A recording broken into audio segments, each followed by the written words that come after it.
Hello and welcome to this week's episode of Olsem Wanem. I'm Florence John Duo. Wildlife has a wide-ranging impact economically, socially, and environmentally. The 3rd of March annually marks the World Wildlife Day. But why do we observe this day? Well, simply because wildlife species have disappeared, are disappearing, and will continue to disappear from the face of the earth if we do not take action now to save the wildlife. It's a must that every upcoming, like for especially our students and those locals and our sub-nationals to recognize this World Wildlife Day. At least we have some fair idea about all our wildlife species, marine, terrestrial, all this. So we have a good picture of conservation and all this for the coming years. On 20th December 2013, the 68th session of the United Nations General Assembly decided to proclaim 3rd March as World Wildlife Day to celebrate and raise awareness of the world's wild flora and fauna. Wildlife contributes to the quality of human life. My name is Shelley Mogi. I'm an education officer here at the park. Basically what we do here, we actually target the younger audience or the kids, teach them mostly conservation-based lessons and stuff, yeah. So we teach more on conservation to the kids. Yeah. Everything revolves around in the circle of life. Like our logo, it represents culture, fauna, plants and fauna. So it's like it all works together. So without one, we cannot have the other. So each of us depend on. So we as human beings depend on the wildlife, and the wildlife depends on the plants around it. So it's all in a circle. So if we disturb that balance, yes, we will have a definite problem in our hands. Let's take some examples. The clothes we wear come from cotton, hemp, or other plant fibers that are manufactured into wearable items. The food we eat obviously comes from animals and plants. The houses we build and live in are often constructed using wildlife resources like wood from trees. The paper we write and print on comes from trees and other plant fibers. Remember to recycle, because the more paper we use, the more deforestation occurs and the more this affects certain ecosystems. The air we breathe would be toxic if it weren't for plant photosynthesis, of which oxygen is a byproduct, and some medicines that we consume are made from plants and animals. Human beings have the responsibility to take care of the wildlife, and in turn, the wildlife will provide the sustainability of human life. I'm Bridget. I work with the RSPCA of PNG. I'm the community liaison. I also do coordination for marketing in our education program.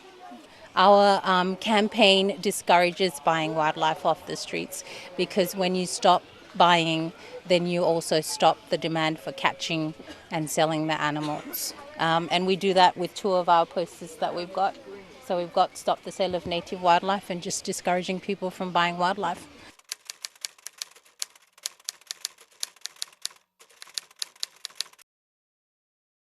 I would probably turn around and ask you why you think we shouldn't, because there are no kaskas in any other part of the world except in Papua New Guinea, and I think pretty much that would be basically the answer to all this. If we go out killing all the kaskas or taking them away from their home, not only do we deprive ourselves of being able to say that we're the only country who has kaskas, we also deprive our future generations to have the privilege of having kaskas and knowing about these beautiful creatures. And it's not just the kaskas, we're also talking about leatherback turtles, Pico the pig-nosed turtle, all those other animals that are native to PNG, that are unique to our country, and that need our help to help them continue to generate just as we humans do.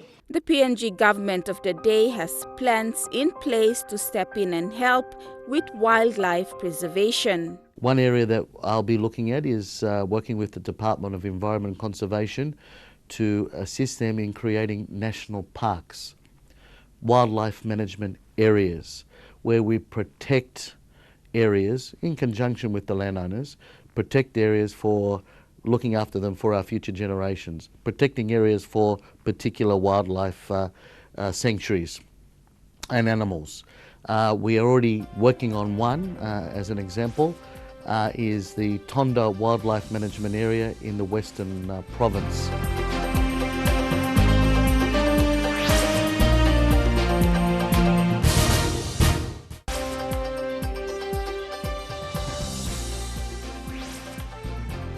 You're watching Olsem Wanem. The theme for this year's World Wildlife Day is "The future of wildlife is in our hands." This day was celebrated by Port Moresby Nature Park, which is a non-profit organization dedicated to inspiring in others the protection of PNG's natural environment. Present on that day were other organizations that share the same interest in creating awareness and educating people on the importance of looking after the wildlife and the endangered species. Here are some highlights of some activities that took place.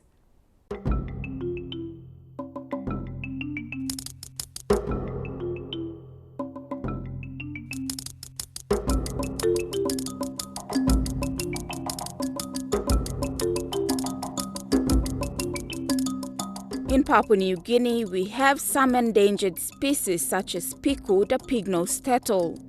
Henna, the pig-nosed turtle, was out that day to raise awareness to people to help make sure her species doesn't go extinct. This turtle, it's rare, so us bringing out awareness here to the public. Yes, of course, some people come, and when we tell them what is the turtle featured on our 5-toea coin, they're surprised because not many of them know which turtle is actually found on our 5-toea coin.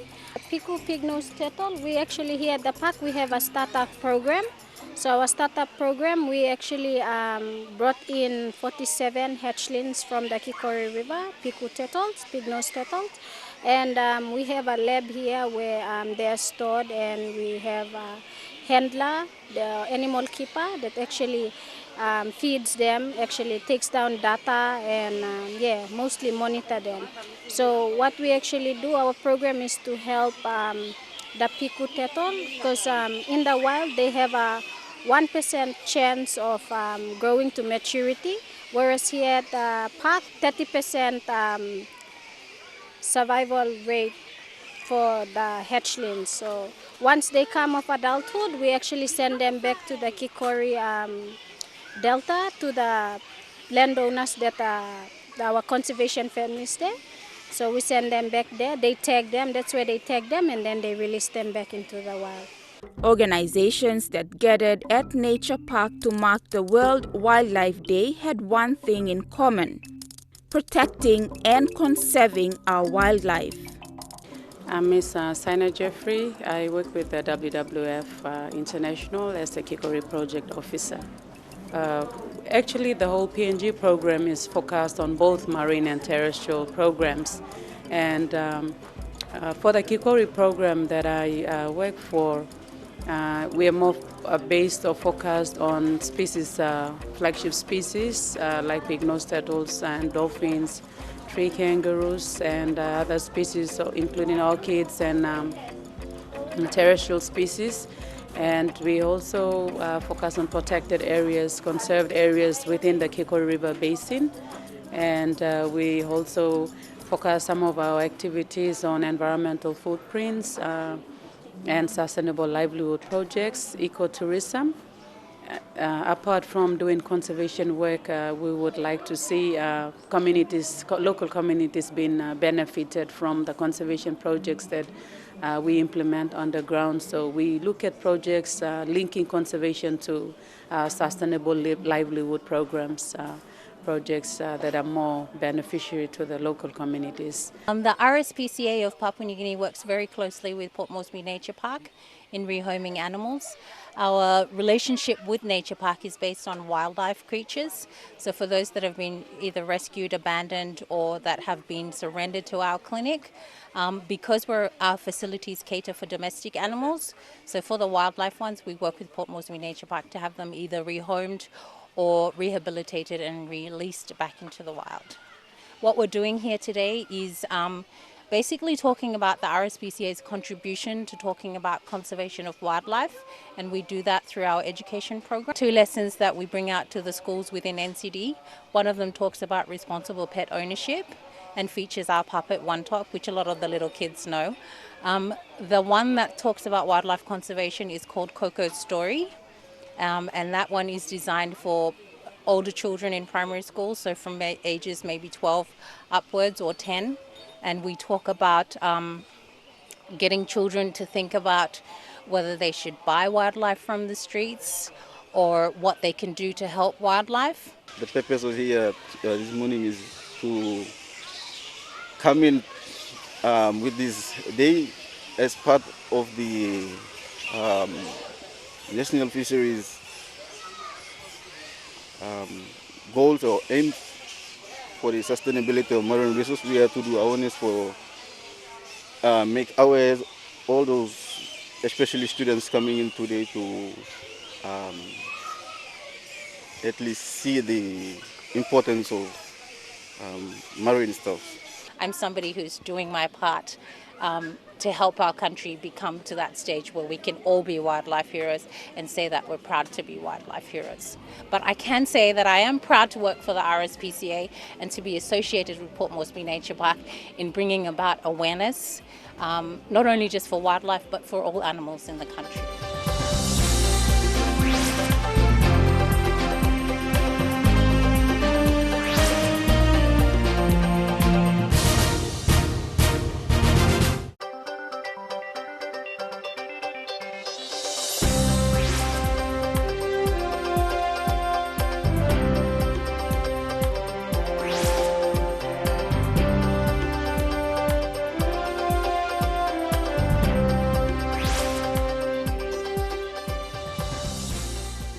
Welcome back.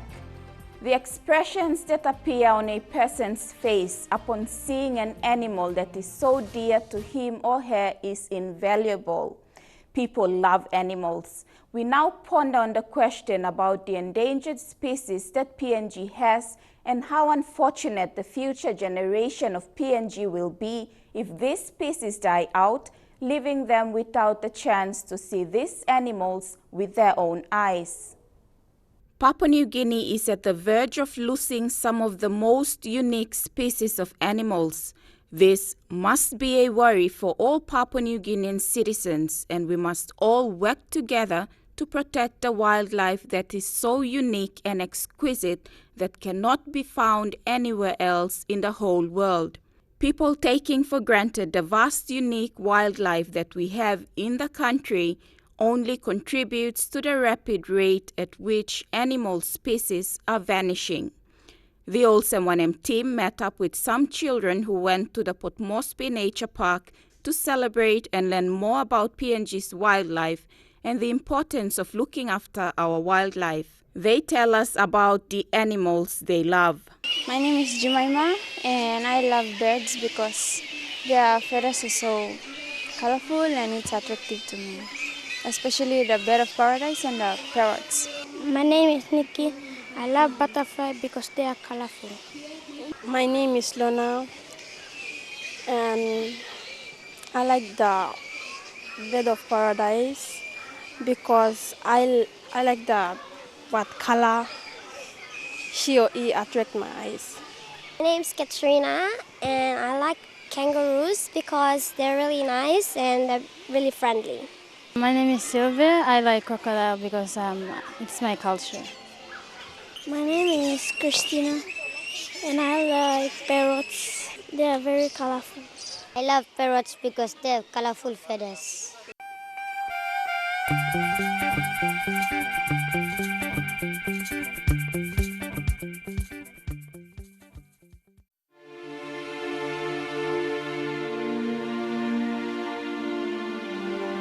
The Department of Environment and Conservation, NCDC, and the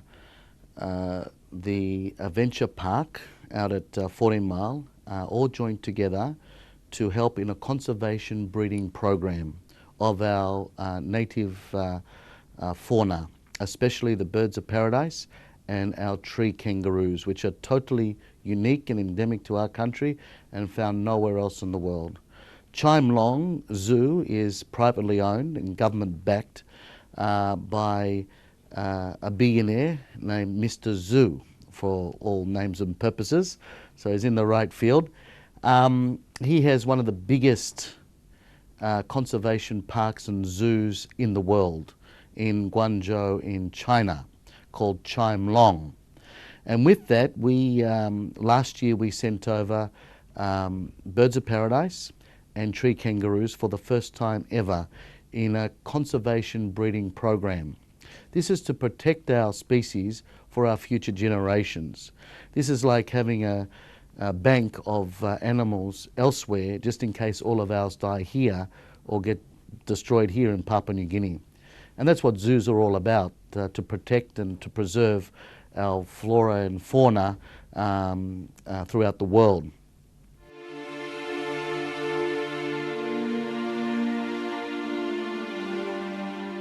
So far, out of the 8 tree kangaroos we sent, which are a particular species called the Dorries tree kangaroo, and they've already bred 2 of them already in less than 12 months, which is a fantastic result.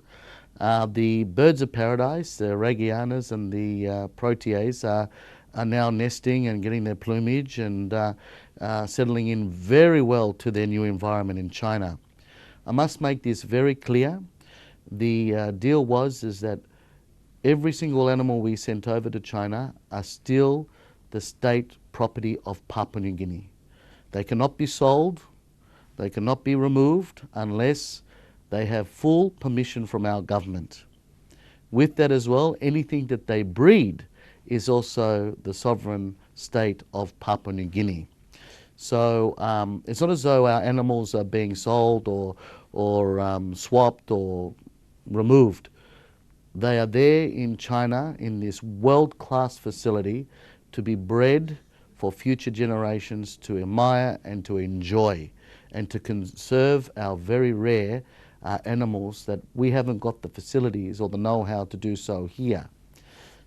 And we look forward with the Department of Environment and Conservation to expand the program further and breed other different species as well that we can. So it's a win-win situation. Win for conservation, win for preservation of our species, and also tourism comes into it, because what they want to do as well in China at the zoo is exhibit our tree kangaroos and our birds of paradise to show off the unique animals that we have in Papua New Guinea.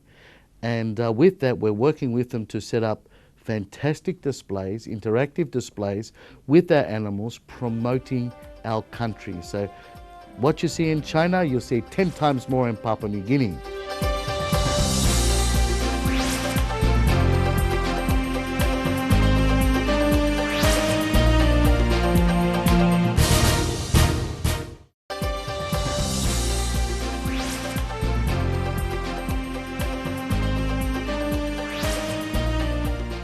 Welcome back to Olsem Wanem.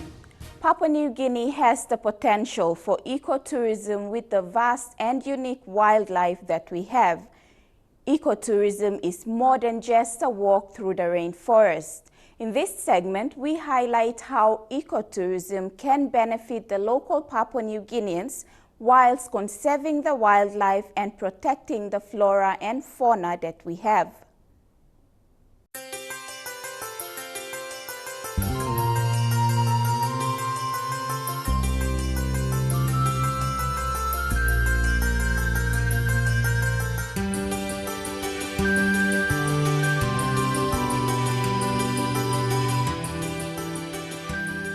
Ecotourism is defined as responsible travel to natural areas that conserves the environment, sustains the well-being of the local people, and involves interpretation and education. With a primarily subsistence-based lifestyle, a complex land tenure system, and social organizations arranged along clan and tribal affiliations, using our existing resources is one way of looking beyond the non-renewable sector.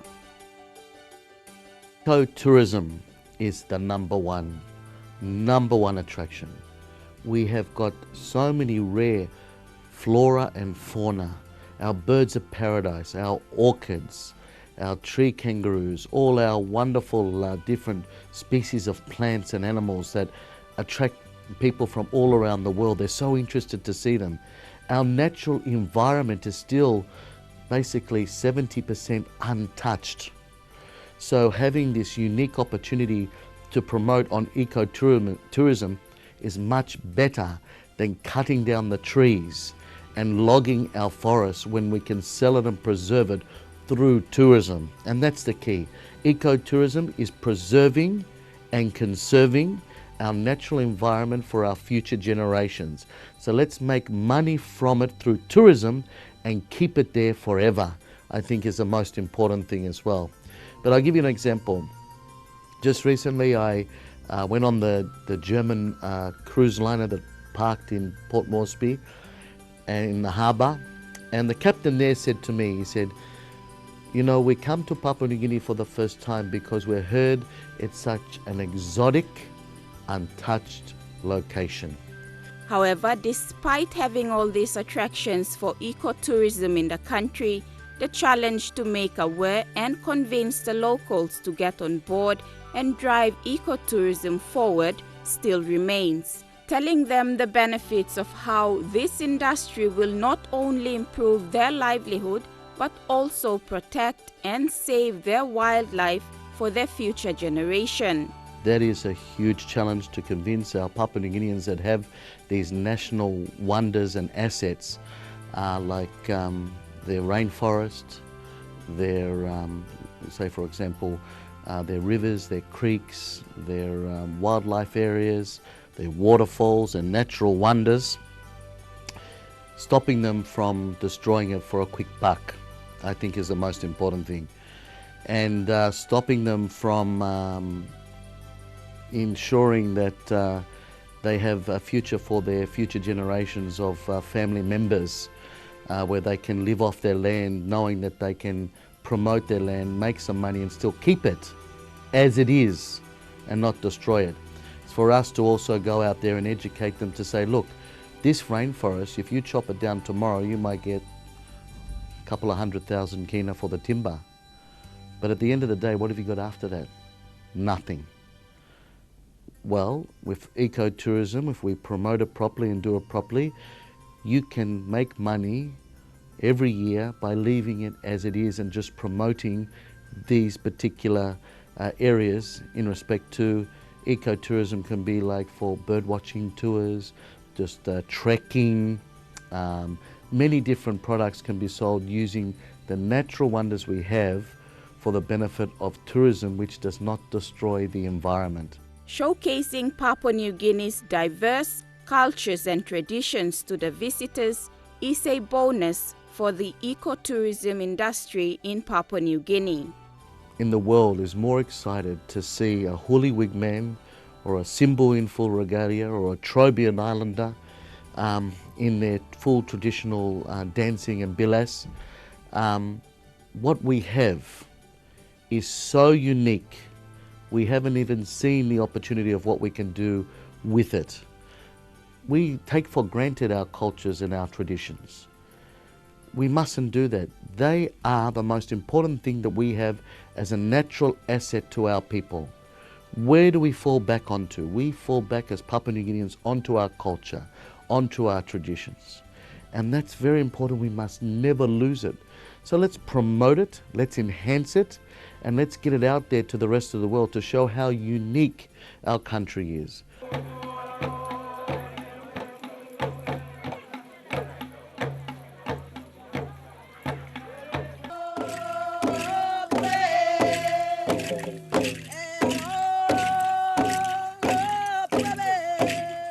We have so many products here in Papua New Guinea, so many languages. Our culture and traditions are just so unique and found nowhere else in the world. So we have the attracting to attract the people to come and visit our country, but we have to get our act together. This is a massive challenge. This is not going to happen overnight. This is going to be a 5-year program to get tourism back on track and promote it to the world how good Papua New Guinea is. We have come to the end of this week's Olsem Wanem program. If you have any comments or stories you would like to share, please send us an email via the address on your screen or visit our Facebook page. Let us all work together to protect our wildlife. The little you do will have a significant impact to our future generation. Until next week, from the Olsem Wanem team, it's goodbye for now.